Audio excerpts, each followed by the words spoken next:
కృపావార్త అనే ఈ కార్యక్రమానికి ప్రభువైన యేసుక్రీస్తు వారి పేరిట నా హృదయపూర్వకమైన స్వాగతమును తెలియజేస్తున్నాను.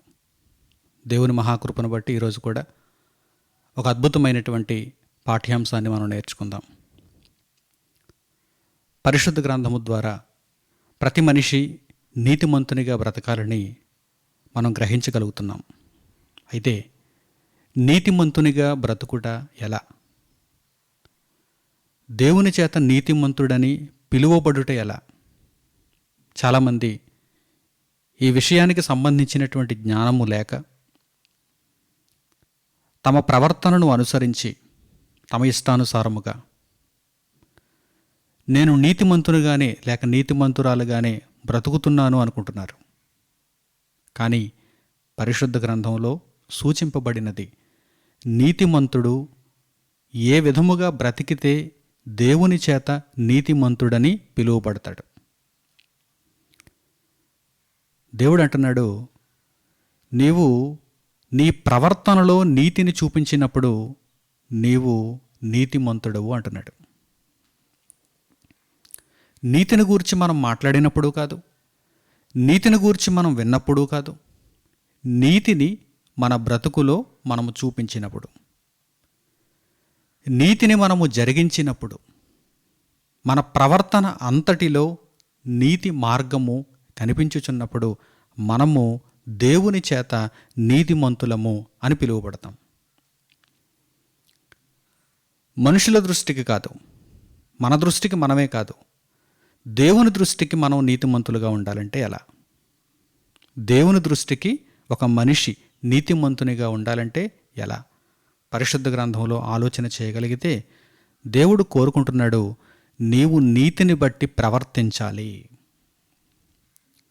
నీతి మార్గమును గూర్చి విను, నీతి మార్గమును గూర్చి చదువు, నీతి మార్గమును గూర్చి గ్రహించు, నీతి మార్గమును గూర్చి అనేకులకు ప్రకటించు. కానీ నీవు నీ బ్రతుకు కాలములో నీతిని జరిగించినప్పుడు, నీ ప్రవర్తన అంతటిలో నీతి కనిపించుచున్నప్పుడు దేవుడు నిన్ను నీతిమంతుడు అంటాడు.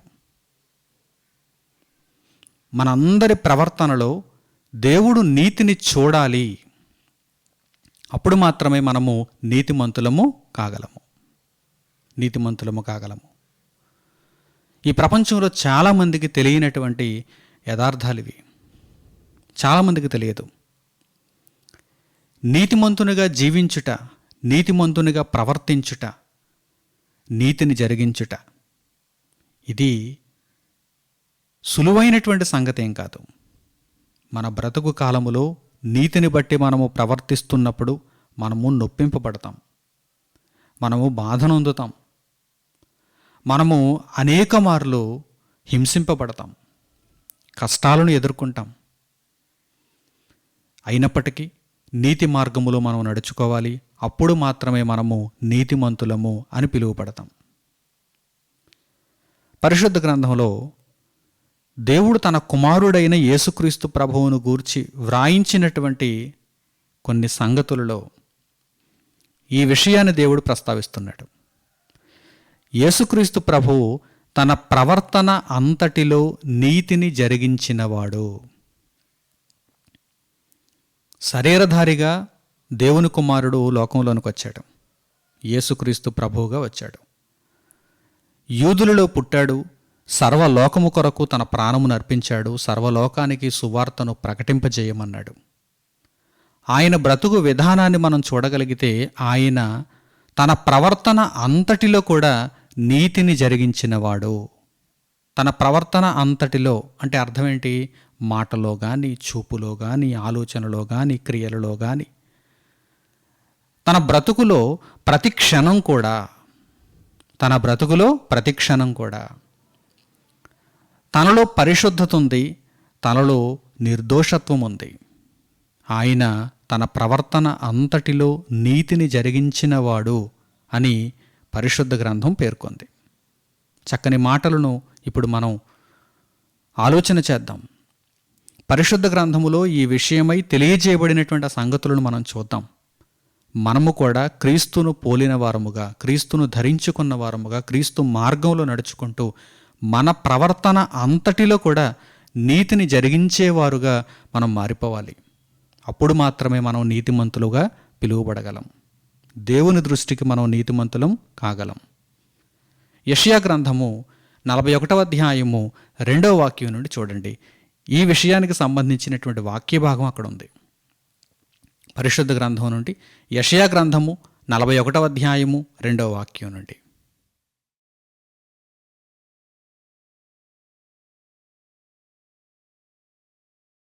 తన ప్రవర్తన అంతటిలో నీతిని జరిగించువానిని తూర్పు నుండి రేపి పిలిచినవాడెవడు? ఆయన అతనికి జనములను అప్పగించుచున్నాడు, రాజులను లోపరచుచున్నాడు. ధూళివలే వారిని అతని ఖడ్గమునకు అప్పగించుచున్నాడు. ఎగిరిపోవు పొట్టువలే అతని వింటికి వారిని అప్పగించుచున్నాడు. అతడు వారిని తరుముచున్నాడు. తాను ఇంతకు ముందు వెళ్ళని త్రోవనే సురక్షితముగా దాటిపోవుచున్నాడు. తన ప్రవర్తన అంతటిలో నీతిని జరిగించువాడు. దేవుని కుమారుడైన యేసుక్రీస్తు ప్రభువు శరీరధారిగా ఈ లోకములోనికి వచ్చినప్పుడు ఆయన యొక్క ప్రవర్తన అంతటిని మనం జాగ్రత్తగా గమనించగలిగితే నీతిని జరిగించుచున్నాడు. నీతిని జరిగించుచున్నాడు. మన ప్రవర్తన అంతటిలో నీతిని జరిగించినప్పుడు దేవుని దృష్టికి మనం నీతిమంతులుగా కనిపిస్తాం. పరిశుద్ధ గ్రంథంలో ప్రారంభం నుంచి చివరి వరకు మీరు నీతిమంతుల యొక్క ఆ పట్టిని చూస్తే అందులో ప్రతి ఒక్కరూ కూడా నీతిని జరిగించిన వారు. నీతిని జరిగించిన వారు. నీతిమంతుల యొక్క జాబితా మీలో చాలామందికి తెలుసు. అనేక నీతిమంతులను గూర్చి మీకు పరిచయం. పరిశుద్ధ గ్రంథంలో నీతిమంతులను గూర్చి మీకు పరిచయమే. ఆ నీతిమంతుల వరసలోనికి మనం కూడా వెళ్ళాలంటే ఆ నీతిమంతులు చేసినట్టుగా మనం చేయాలి. ఆ నీతిమంతులు ఏం చేశారు? నీతిని జరిగించారు. నీతిని జరిగించడం అంటే ఏంటి? దేవుని వాక్య ప్రకారము నడుచుకొనుట. ప్రతి విషయములో కూడా ప్రవర్తన అంతటి యందు కూడా ఏదో ఒక విషయంలో మనం నీతిని జరిగించి మనం గొప్పలు చెప్పుకోవటం కాదు, మనము డాబులు పలకటం కాదు. ఒక విషయంలో నీతిని జరిగించి మనము డాబులు చెప్పుకోవటానికి కుదరదు. ఎందుకంటే నీతిమంతుడు అనే ఆ పదానికి నిర్వచనం ఏంటి? తన ప్రవర్తన అంతటిలో నీతిని జరిగించువాడే నీతిమంతుడు. మనమందరము అనేక విషయములలో తప్పిపోవుచున్నప్పుడు నీతిమంతుడు అనేటువంటి ఆ పదానికి మనం ఇంకా చాలా దూరంగానే ఉన్నట్టు మనకు అనిపించటం లేదా? అనేక విషయములలో మనమందరము తప్పిపోవుచున్నప్పుడు నీతిమంతుడు, నీతిమంతురాలు అనేటువంటి ఆ యొక్క బిరుదును లేకపోతే ఆ యొక్క అర్హతను మనం సంపాదించుకోవటానికి, దేవుని చేత నీతిమంతుడు లేక నీతిమంతురాలు అని పిలిపింపబడటానికి మనం ఇంకా ఎంత దూరంలో ఉన్నాం చెప్పండి. కనుక ప్రతి లోపమును సరిచేసుకుంటూ మన ప్రవర్తన అంతటిలో నీతిని జరిగించేవారముగా మనం ఉండాలి. అందుకే దేవుడి మాటలు రాయించాడు. తన ప్రవర్తన అంతటిలో నీతిని జరిగించువానిని తూర్పు నుండి రేపి ఆయన పిలుస్తున్నాడు. జనములను అతనికి అప్పగిస్తున్నాడు దేవుడు. జనములను అతనికి అప్పగిస్తున్నాడు దేవుడు. అంటే ఒక ఏలికగా చేస్తున్నాడు దేవుడు. నీతిమంతుడు ఒక ఏలిక. నీతిమంతుడు ప్రజలను ఏలతాడు. ఒక అధికారి. నీతిమంతుడు ఒక అధికారి. దేవుడు ఎవరికి ఆ అధికారాన్ని ఇవ్వాలనుకుంటున్నాడంటే నీతిమంతునికే. ప్రజలు కోరుకున్న వానికి కాదు, ధనం ఉన్నవానికి కాదు, బలం ఉన్నవానికి కాదు, నీతిని జరిగించిన వానికి. తన ప్రవర్తన అంతటిలో నీతిని జరిగించిన వానికి దేవుడు జనములను అప్పగిందాం అనుకుంటున్నాడు. తన ప్రవర్తన అంతటిలో నీతిని జరిగించేవానికి దేవుడు జనములను అప్పగిద్దాం అనుకుంటున్నాడు. అంటే ఏలికగా చేయాలనుకుంటున్నాడు. అయితే ఈ విషయం మనకు అర్థమైనప్పుడు మన ప్రవర్తన అంతటిలో నీతిని జరిగించుట అనేది చిన్న విషయం కానే కాదు, చాలా కఠినమైనటువంటి విషయమే. మన జీవిత కాలములో మనము ఎంతో ప్రయత్నిస్తే తప్ప ఆ స్థాయిని మనం అందుకోలేం. మన ప్రవర్తన అంతటిలో మనలో చాలామందికి ఆయా విషయాలలో లోపాలుంటాయి. ఆయా విషయాలలో లోపాలు ఉంటాయి. కొంతమంది కొన్ని విషయాలలో సరిగ్గా ఉన్నా కొన్ని విషయాలలో సరిగ్గా ఉంటారు. మరికొంతమంది కొన్ని విషయాలలో తొట్టిల్లుతూ ఉంటారు. అనేక విషయాలలో అందరూ తప్పిపోతున్నారు. అనేక విషయాలలో అందరూ తప్పిపోతున్నారు. శరీర కార్యములు పలు విధములుగా ఉన్నాయి. అపవాది దగ్గర మనలను ఓడించటానికి, తొట్టిల్లేలా చేయటానికి అనేకమైనటువంటి మార్గాలున్నాయి. అనేకమైనటువంటి మార్గాలున్నాయి. వాడు ఒక మార్గంలో మనం తొట్టిల్లకపోతే మరో మార్గంలో మనలను తొట్టిల్లింపజేస్తాడు. ఏదో విధంగా, ఏదో ఒక మార్గంలో, ఏదో ఒక విషయంలో వీడిని నేను బోల్తా కొట్టించాలి, త్రోవ తప్పించాలని అపవాది అయిన వాడు మనిషి పట్ల ఆలోచిస్తున్నాడు. మనిషి కూడా అన్ని విషయాలలో నేను జాగ్రత్తగా ఉండాలనేటువంటి ప్రవర్తనతో ఉంటున్నాడా? నేను ఒక విషయంలో సరిగ్గానే ఉన్నాను కదా, నాకంటే నీతిమంతుడెవడు, నాకంటే నీతిమంతురాలెవరు అనుకుంటున్నారు. అది చాలా ప్రమాదం. ఎందుకంటే దేవుడు మనలను నీతిమంతుడు లేక నీతిమంతురాలు అనాలంటే కనుక మనలో అన్ని లక్షణాలను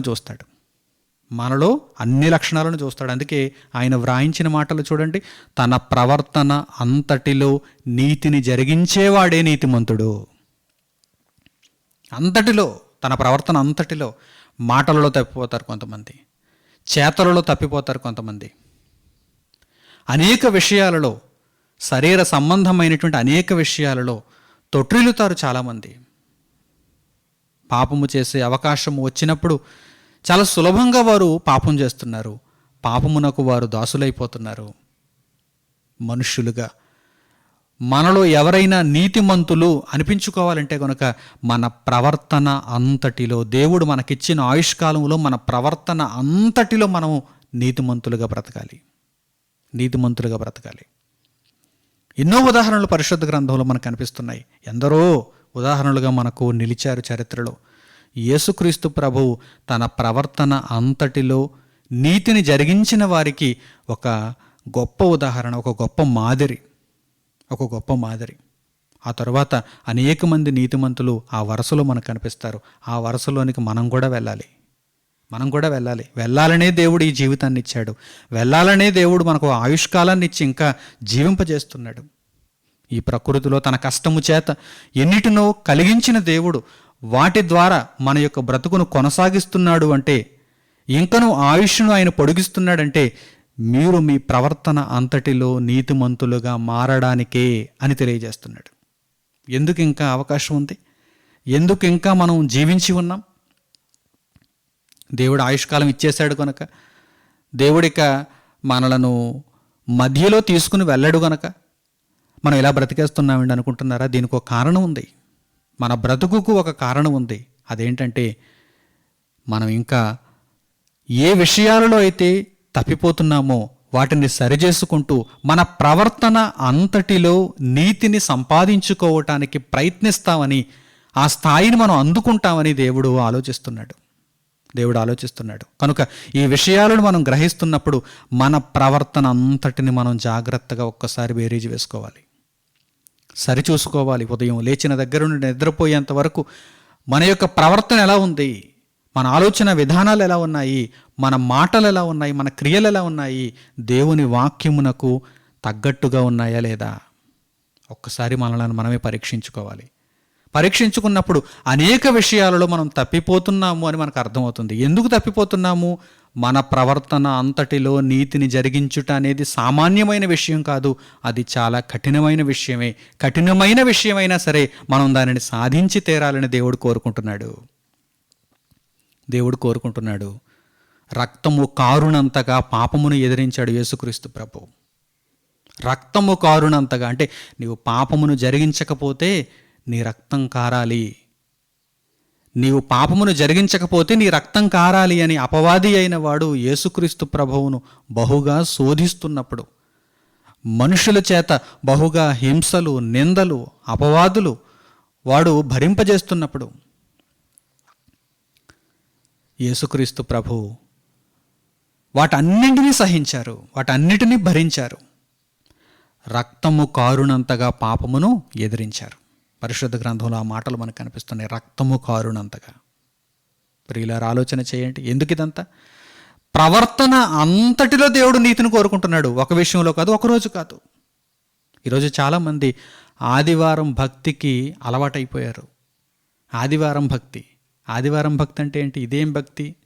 క్రొత్త రకం భక్తిలా ఉంది అనుకుంటున్నారా? ఆదివారం భక్తి అంటే ఆదివారం ఉదయం 9 అయ్యేసరికి పరిశుద్ధుల వేషం, నీతిమంతుల వేషం, సహోదర ప్రేమ వేషం, దేవుని బిడ్డల వేషం. ఆదివారం ఉదయం 9 అయ్యేసరికి, మధ్యాహ్నం 12 అయ్యేసరికి అన్నీ చెరిగిపోతాయి. మరలా ఎవరు ఆవహించేస్తారు?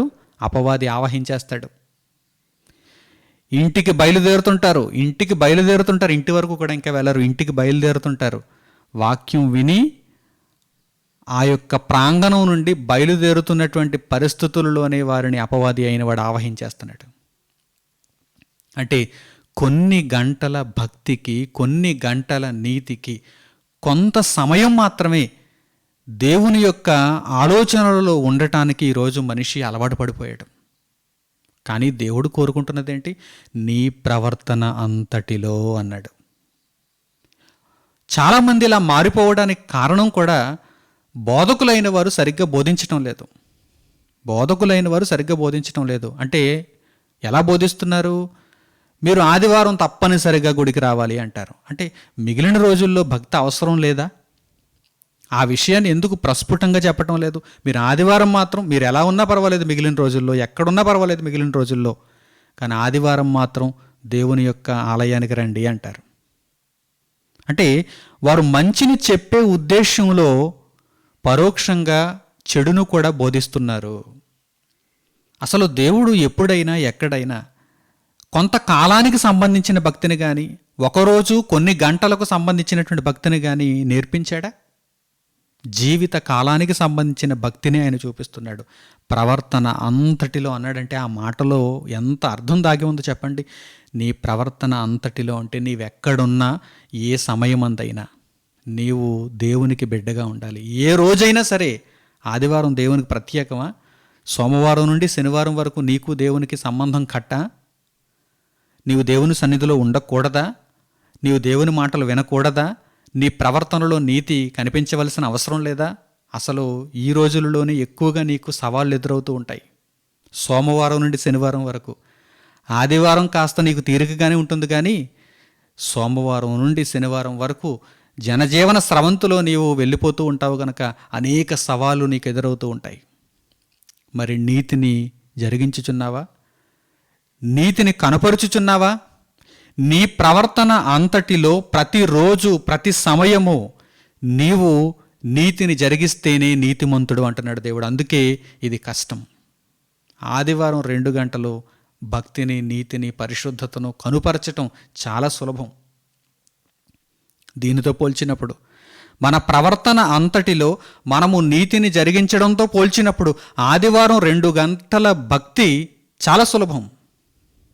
అందుకే నీతిమంతుల ఆ జాబితాలో యేసుక్రీస్తు వారు మొదలుకొని నీతిమంతుల జాబితాలో అందరూ కష్టాలు అనుభవించారు, నిందలు అనుభవించారు, వేదనలు అనుభవించారు. ఆయనైతే రక్తము కారునంతగా పాపమును ఎదిరించారు. ఆ తర్వాత నీతిమంతుల జాబితాలో అందరూ కూడా అసలు ఆ వరసలోనికి వెళ్ళాలంటేనే ప్రవర్తన అంతటిలో నీతిని జరిగించేవారుగా ఉండాలి.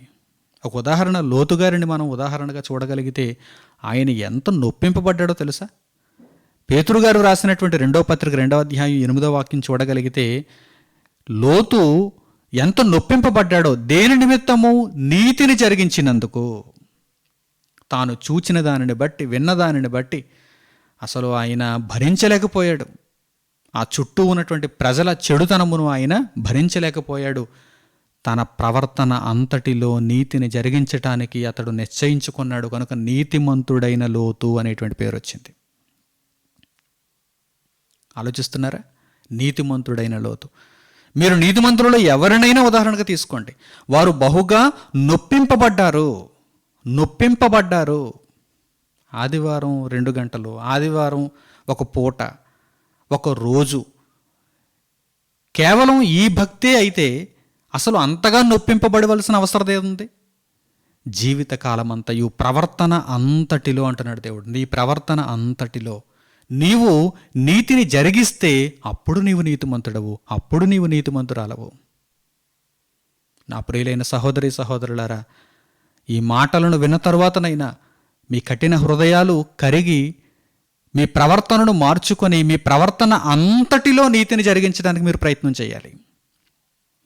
కొద్ది ప్రవర్తనలో కాదు, ఎవరో చూస్తున్నారని ఆ చూచే సమయంలో మాత్రమే కాదు, ఎవరు చూచినా ఎవరు చూడకపోయినా మీ ప్రవర్తన అంతటిలో మీరు నీతిమంతులు అయితేనే మీరు నీతిమంతులు.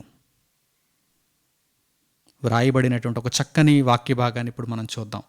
యేసుక్రీస్తు ప్రభువు వలె మనము కూడా నీతిమంతులము కావాలంటే సూచింపబడినటువంటి గొప్ప సత్యమును వాక్య భాగంలో ఇప్పుడు మనం ఆలోచన చేద్దాం. యోహాను గారు రాసినటువంటి మొదటి పత్రిక 2వ అధ్యాయము 29వ వాక్యాన్ని చూడండి. యోహాను గారు రాసినటువంటి మొదటి పత్రిక 2వ అధ్యాయము 29వ వాక్యం.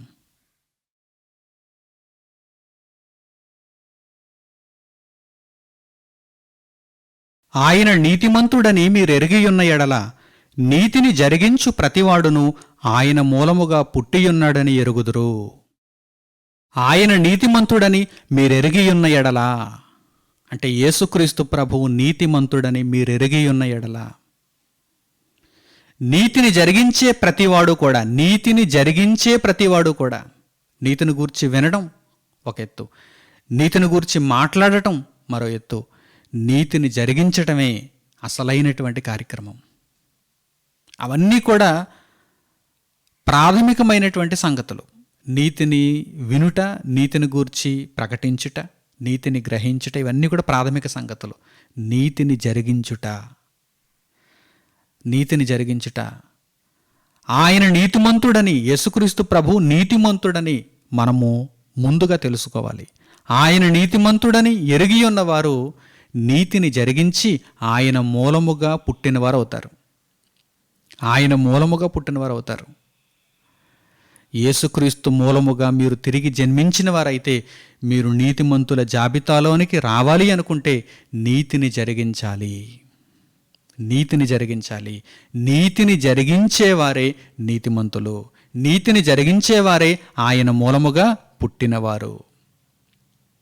ప్రియులారా, ఈ సంగతులను ప్రపంచ క్రైస్తవ్యం, ప్రపంచ నామకార్థ క్రైస్తవ్యం, ప్రపంచంలో ఉన్నటువంటి మిగిలిన క్రైస్తవేతరులు ఈ విషయాలను తెలుసుకోలేదు, ఈ విషయాలపై అవగాహనను తెచ్చుకోలేదు. నీతిని జరిగిస్తేనే నేను నీతిమంతుడను అనేటువంటి విషయాన్ని వారు గ్రహించలేకపోతున్నారు. బట్టలు మార్చుకుంటే నీతిమంతులం కాలేం, ఏదో ఒక రోజు ఉపవాసం ఉంటే నీతిమంతులం కాలేం, లేక కొద్ది సమయం దేవుని యొక్క ఆ వాతావరణంలో గడిపినంత మాత్రాన మనం నీతిమంతులం కాలేం. మనం నీతిమంతులం అవ్వాలంటే దేవుని వాక్యం స్పష్టముగా సూటిగా చెప్పింది, మీరు నీతిని జరిగిస్తేనే నీతిమంతులు అవుతారు. ఎలా జరిగించాలి, ఎప్పుడు జరిగించాలి, ఎంతసేపు జరిగించాలంటే మీ ప్రవర్తన అంతటిలో, మీ ప్రవర్తన అంతటిలో అంటే ఈ భూమి మీద, ఈ మట్టి మీద మనం నివసిస్తున్నంత కాలం, ఈ మట్టి దేహంలో మనం ఉన్నంత కాలం నీతిని జరిగించాలి, నీతిని జరిగించాలి. ఏది మన ప్రవర్తనను ఒక్కసారి మనం ఆలోచించుకుందాం. నేను ఏ విధంగా ప్రవర్తిస్తున్నాను, నేను ఏ విధంగా మాట్లాడుతున్నాను, నేను ఏ విధంగా నా జీవిత దినములను గడుపుతున్నాను, నీతిని అనుసరించేనా, నీతిని అనుసరించేనా? ఒక్కసారి మనలను మనమే పరీక్షించుకుందాం. నీతికి భిన్నంగా దుర్మార్గములో మనం ఉన్నట్టయితే కనుక వెంటనే మనం ఆ మార్గం నుండి దేవుని మార్గంలోనికి వచ్చేయాలి. ఎందుకంటే మనం నీతిమంతులము కావాలంటే ఏ విషయంలోనూ తప్పిపోకూడదు. మన ప్రవర్తన అంతటిలో మనము నీతిని జరిగించేవారముగా ఉండాలి. ఏ విషయంలో కూడా అపవాదికి మనం అవకాశం ఇవ్వకూడదు. అలాగే యోహాను గారు రాసినటువంటి ఆ మొదటి పత్రికలో 3వ అధ్యాయం 7వ వాక్యాన్ని కూడా చూడండి. యోహాను గారు రాసిన మొదటి పత్రిక 3వ అధ్యాయము 7వ వాక్యం.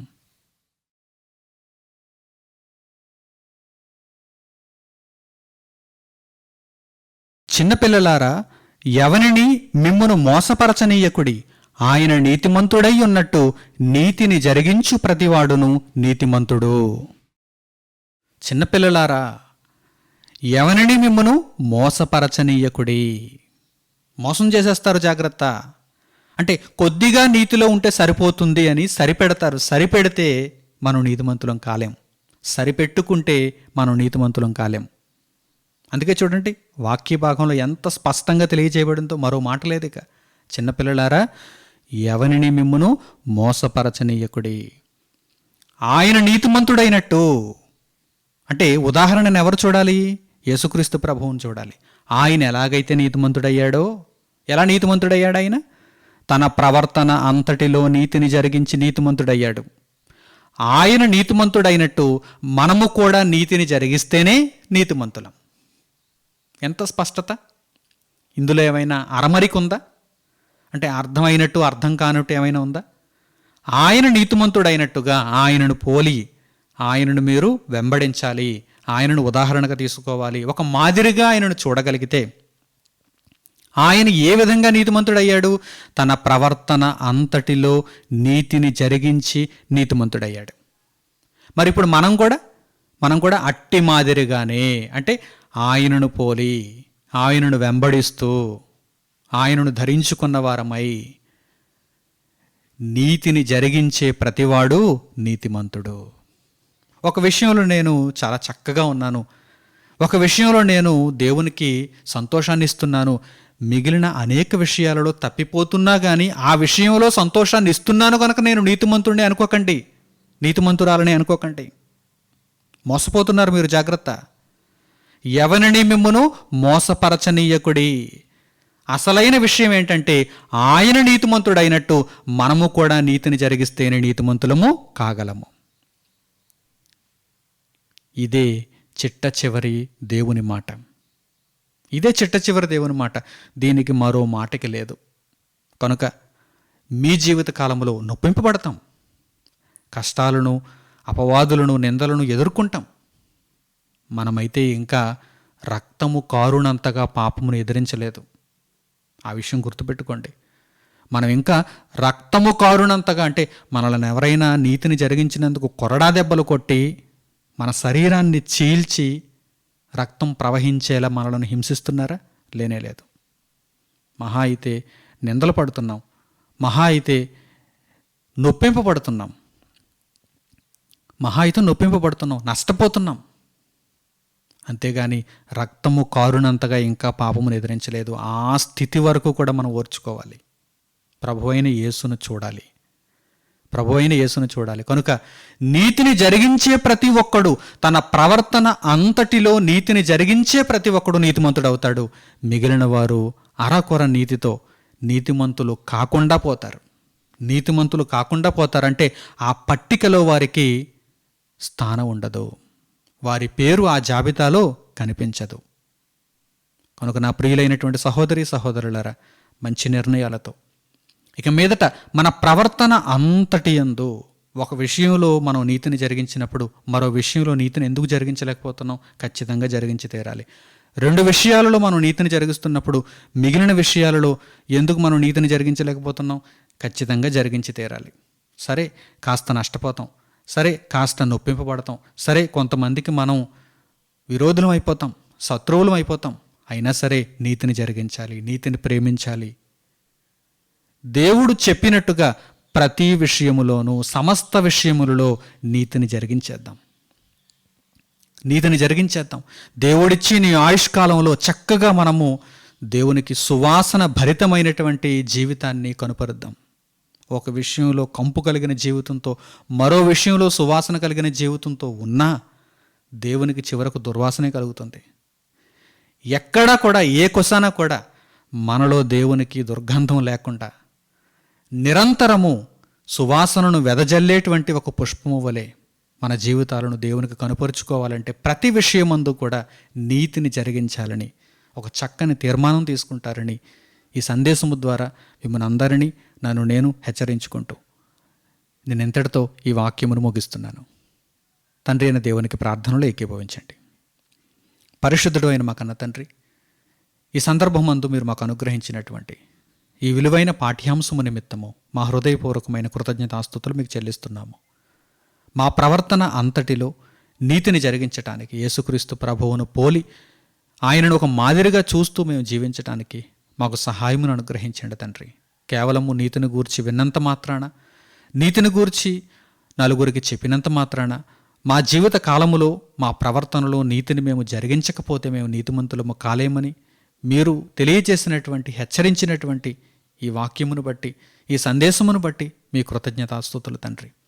నాయన, మా జీవిత కాలమంతయు మిమ్మును ప్రేమిస్తూ, మిమ్మును సంతోషింపజేస్తూ, ప్రతి విషయములోనూ నీతిని జరిగించటానికి మాకు సహాయమును అనుగ్రహించమని, అంతటి ప్రయత్నాన్ని తండ్రి క్రీస్తు ప్రభువు నామములో మేము నిత్యము చేయగలుగుటకు కృపదయ చేయమని మిమ్మల్ని వేడుకుంటూ, ఈ వాక్య సందేశము మమ్మను ఎప్పటికప్పుడు సరిచేస్తూ మా జ్ఞాపకాలలో ఉండి మా జీవితమును మీ మార్గములో నడిపించగలుగుటకు తండ్రి కృపదయ చేయమని మిమ్మల్ని వేడుకుంటూ, మా ప్రార్థనా మనవులను మా ప్రభువును రక్షకుడునైన యేసుక్రీస్తు వారి పేరిట మిమ్మల్ని వేడుకొనిచున్నాము తండ్రి. ఆమెన్. క్రీస్తునందు అత్యంత ప్రియులైన సహోదరి సహోదరులారా, మీరెంతవరకు కృపావార్త అనే కార్యక్రమం ద్వారా దేవుని ఉన్నతమైన సంగతులను విని నేర్చుకున్నారు. ఈ కార్యక్రమం ప్రతి సోమవారం సాయంత్రం 7 గంటలకు ప్రసారమగుచున్నది. కేవలం ఈరోజు మాత్రమే కాదు, వారంలో ప్రతిరోజు ప్రసారం అవుతున్నటువంటి దేవుని కార్యక్రమాలను గూర్చి మీరు ఇంకనూ తెలుసుకోవాలనుకుంటే తప్పనిసరిగా మా వెబ్సైట్ని మీరు దర్శించండి. మా వెబ్సైట్ చిరునామా www.sutotal.com. ప్రకటనలు ఇంతటితో సమాప్తం. మన తండ్రి అయిన దేవుని ప్రేమ, మన రక్షకుడైన యేసుక్రీస్తు వారి కృప, పరిశుద్ధాత్ముని అన్యోన్య సహవాసము మనందరికీ సదాకాలము తోడై మనలను నడిపించునుగాక. ఆమెన్. అందరికీ వందనములు. సెలవు.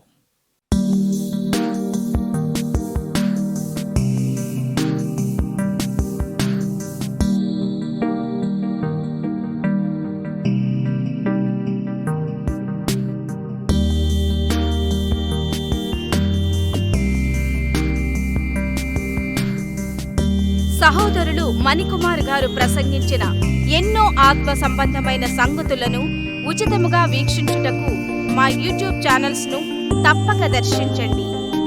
మా సమాచారమును ఎప్పటికప్పుడు తెలుసుకొని ఆత్మీయాభివృద్ధి నొందవలనంటే మా యూట్యూబ్ ఛానల్స్ ను సబ్స్క్రైబ్ చేసుకోండి. సత్వర నోటిఫికేషన్ల కొరకు సబ్స్క్రైబ్ బటన్ ప్రక్కనే ఉన్న బెల్ సింబల్ ను క్లిక్ చేయండి. ధన్యవాదములు.